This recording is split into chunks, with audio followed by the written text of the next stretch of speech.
ازواج مطہرات کا ذکر کیا گیا ہے،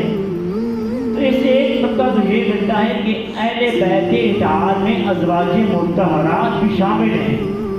یہ تو قرآن پاک کے دلائل ہیں۔ ویسے بھی اگر آپ انسان ذہن سے سوچیں کہ جو زوجہ ہوتی ہے، بیوی ہوتی ہے، نبی حیات ہوتی ہے، اس کو اہل بیت سے کیسے نکالا جا سکتا ہے؟ وہ ایک گھر کے نظام کا مرکزی کردار ادا کر رہی ہوتی ہے۔ تو جس طرح کے